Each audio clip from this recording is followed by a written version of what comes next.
Study करते हैं आज से epithelial tissue. Okay, so let's do that. Epithelial tissue मैंने जैसे आपको पहले बताया है, एपिथेलियल टिश्यू क्या करता है, ये कवर करता है। ओके, मतलब कवर करता है, प्रोटेक्शन करता है।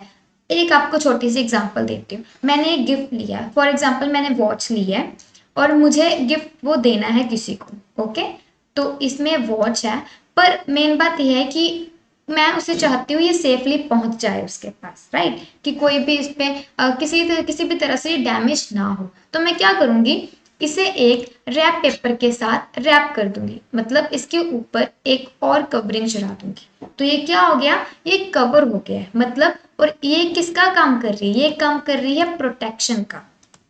Got it. तो ठीक इसी तरह ही जो एपिथेलियल सेल्स, जो एपिथेलियल टिश्यूज होते हैं, वो किसका काम करते हैं, प्रोटेक्शन का। अब ये एपिथेलियल टिश्यू बनते कैसे हैं, जैसे मैंने आपको पहले बताया, जो टिश्यूज होते हैं वो किससे बनते हैं, सेल से। ठीक उसी तरह जो एपिथेलियल सेल्स होते हैं, ओके, एपिथेलियल सेल्स वो कंबाइन होते हैं और क्या बनाते हैं, एक टिश्यू फॉर्मेशन करते हैं।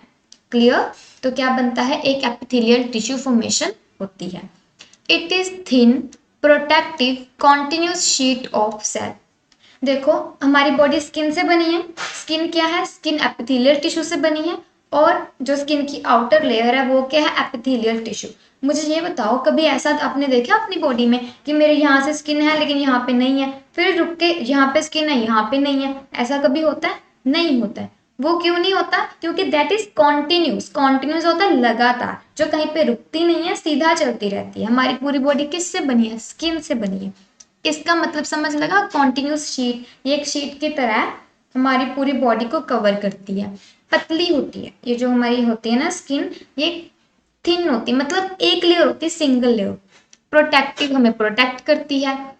तो ये डेफिनेशन आपको क्लियर। उसके बाद हम बात करेंगे ये कहाँ पे पाई जाती है, इनकी लोकेशंस क्या होती हैं। पहली बात कि ये कवर करती है सरफेस ऑफ बॉडी, बॉडी के सरफेस को, एनिमल बॉडी के या ह्यूमन बॉडी के सरफेस को क्या करती है, कवर करती है। हमें किसने कवर किया है, स्किन ने कवर किया। स्किन में क्या है, epithelial tissues. Lines the various body cavities. Body cavities कौन सी होती है, जो अंदर से खाली होते हैं, जो अंदर वाला पार्ट जिनका क्या होता है, खाली होते हैं। हमारी बॉडी में बहुत सारी बॉडी कैविटीज होती है जो अंदर से फिलअप नहीं होती।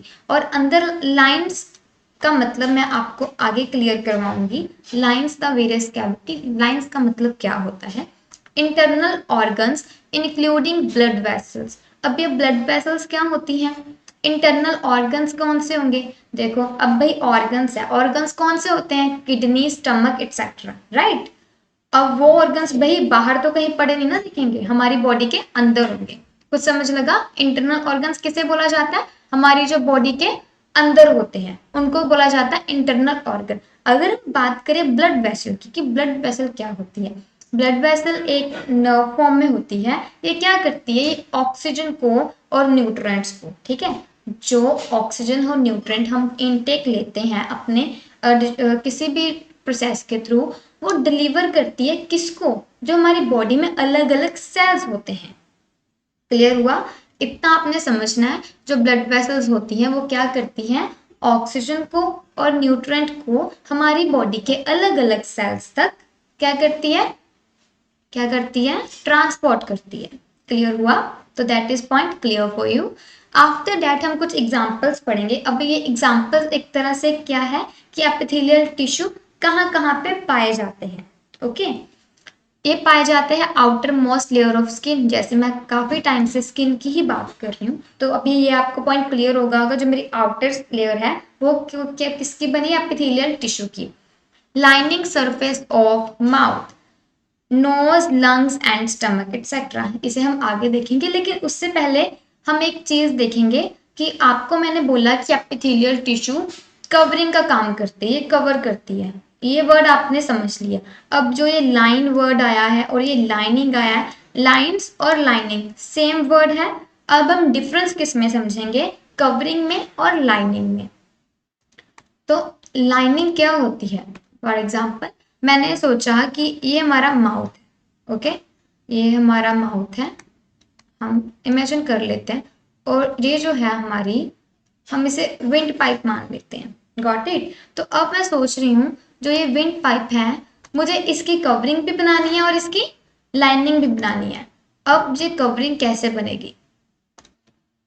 जो इसकी कवरिंग मैं बनाऊंगी वो होगी ये वाली,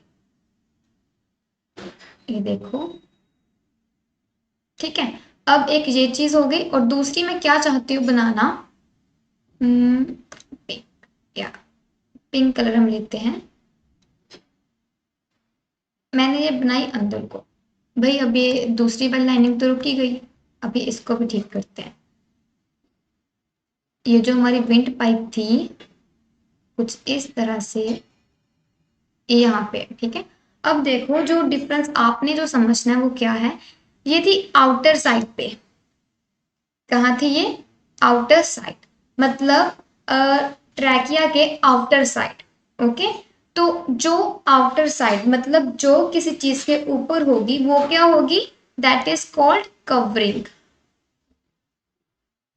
क्लियर?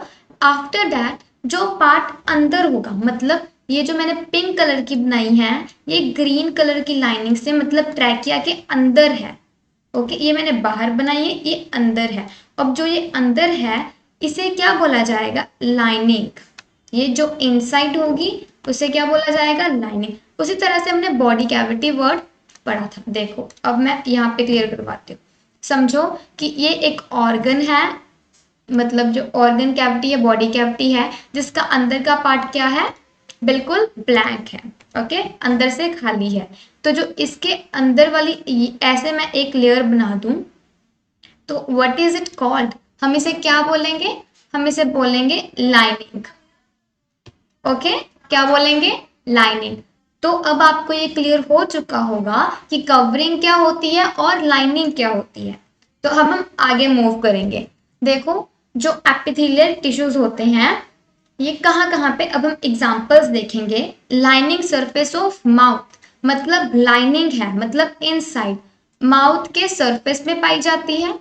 ये रहा माउथ, और ये जो माउथ की इनर लाइनिंग है ये देखो यहाँ से कुछ, तो ये इनर लाइनिंग है ये क्या होगी? लाइनिंग। ओके, ये है माउथ सरफेस के अंदर जो लाइनिंग होगी। यहाँ पे क्या पाए जाएंगे? Epithelial tissues. क्लियर? आफ्टर हमने क्या पढ़ा? लंग्स का और स्टमक का। अब हम समझेंगे लंग्स के बारे में। चलो ये देखो, ये क्या है? ये ट्रैकिया है जिसके बारे में मैंने अभी आपको बताया, विंड पाइप। ओके, ये क्या है? ये लंग्स है। कुछ इस तरह से ये क्या बने हैं? लंग्स। ये लंग्स है, आपको सिर्फ ये देखना है, you don't have need to this one, आपको ये वर्ड याद करने की जरूरत नहीं है। आपको जो देखना है वो क्या देखना है? अब ये देखो जो ये लंग के अंदर वाली लाइनिंग है, ओके, ये क्या है? This is called lung lining. क्या बोला जाता है इसे? ये है लाइनिंग। और इसके ऊपर ये वाली चीज क्या है? कवरिंग। और ये भी क्या है? लाइनिंग। ओके, ये क्या है? लाइनिंग। क्लियर हुआ? उसी तरह से आगे हमने पढ़ा था स्टमक का भी, अभी देख लेते हैं। देखो जो स्टमक की लाइनिंग कहाँ पे होती है? ये एक स्टमक है ना, तो ये एक पूरा स्टमक है, ये देखो यहाँ से लेके यहाँ तक। और स्टमक की जो व्हाइट वाली लेयर जो ये अंदर वाली है ये क्या है? Stomach lining. मैंने बोला है लाइनिंग क्या होती है? जो इनसाइड होती है। Last one is nose. ये देखो ये नोज का इतना पार्ट हम इसे मैग्नीफाई करके लेंगे तो ये जो बड़ा वाला पार्ट है जो बाहर वाली ये क्या है? Covering, cover. और ये जो लाइनिंग है जो अंदर वाला है ये वाला, समझ रहे हो? तो ये वाला पॉइंट है ये क्या है? लाइनिंग, मतलब जो इनसाइड है। Okay, so clear? जो हमने यहाँ पे लिखा था वो सारे हमने पॉइंट्स क्लियर कर लिए हैं। एपिथेलियल टिश्यू थिन होता है, प्रोटेक्टिव होता है, कॉन्टिन्यूस शीट होती है। और दूसरी बात, सरफेस ऑफ बॉडी को कवर करता है। बॉडी कैविटीज की लाइनिंग में एपिथेलियल टिश्यू प्रेजेंट होता है। इंटरनल ऑर्गन में और ब्लड वेसल्स में पाई जाती है epithelial tissue. Outer most skin की आउटर मोस्ट लेयर में पाई जाती है। माउथ की सरफेस पे पाई जाती है। नोज, लंग और स्टमक के सरफेस पे भी ये प्रेजेंट होती है। आफ्टर दैट हम बात करेंगे इसकी शेप के बारे में। देखो जो एपिथेलियल टिश्यूज होते हैं वो काफी टाइप्स के होते हैं। फ्लैट मतलब बिल्कुल कुछ इस तरह से, अगर क्यूब है तो क्यूब कैसी होती है, कुछ इस तरह से। Got it. तो ये क्या हो गया, क्यूब। कॉलमनर शेप मतलब कॉलम जैसी shape. Having no space between them, अब जो भी ये स्ट्रक्चर बने होंगे इनके बीच में कोई भी स्पेस नहीं होगी। अब वो क्यों नहीं होगी, हैविंग नो स्पेस का मतलब क्या है, intracellular space, intracellular.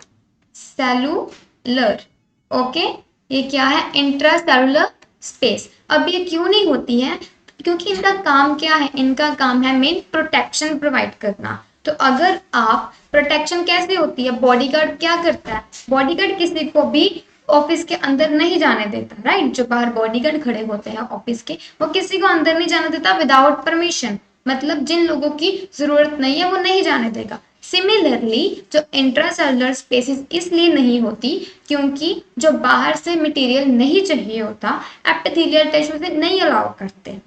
Clear. After that ये काम किसके आते हैं, देखो प्रोटेक्शन, ये तो भाई आपको अब क्लियर हो गया होगा पॉइंट। एब्जॉर्प्शन, वाटर डालो अपने हाथ में, थोड़ी देर बाद आप देखोगे अल्टीमेटली ये एब्जॉर्ब हो गया। एब्जॉर्ब होता है किसी चीज के अंदर चले जाना। आफ्टर दैट हम बात करेंगे सेक्रेशन का। अब यहाँ पे नॉर्मल सेक्रेशन की बात करें तो हम बोलेंगे इंटेस्टाइन। और नॉर्मल सेक्रेशन की अगर हम बात करें तो हम, जैसे कि अगर मैं बोलूं कि सेक्रेशन कहाँ कहाँ पे होती है, देखो जो हमें पसीना आता है वो नॉर्मल सेक्रेशन है, वो क्या हो रही है, हमारे स्किन से कोई चीज सक्रीट हो रही है। उसी तरह से जो हमारे माउथ में सलाइवा निकलता है, जिसे कि थूक कहा जाता है, स्पिट बोलते हैं जिसे, वो सलाइवा क्या होता है, वो सक्रीशन है। उसी तरह से इंटेस्टाइन की सक्रीशन क्या होती है, इंटेस्टाइन की सक्रीशन होती है, जैसे इंटेस्टाइन में से जो लार्ज क्वांटिटी, इंटेस्टाइन का काम क्या होता है, वाटर की एब्जॉर्बमेंट करना, राइट। तो जो लार्ज क्वांटिटी में वाटर सिक्रीट होता है उसकी सिक्रीशन करनी। इंटेस्टाइन किसका काम करता है, वाटर सिक्रीशन करता है। ओके, किसके कारण, ड्यू टू डिजेस्टिव प्रोसेस, जब कोई डिजेशन होती है फूड की, न्यूट्रिएंट्स की, मिनरल्स की, तब जो वाटर उनमें से निकलता है तो इंटेस्टाइन उस वाटर को सिक्रेट कर देता है। क्लियर। आफ्टर दैट हम बात करेंगे, ये देखो सेंसरी परसेप्शन। मैंने किसी चीज को टच किया, वो कंपाउंड गर्म था, ठीक है, तो मुझे पता लग गया वो गर्म है, वो होता है सेंसरी परसेप्शन। हमें सेंस करना कि ये गर्म है या ठंडा है। ओके, एपिथेलियल टिश्यू हमें इसके बारे में भी बताता है।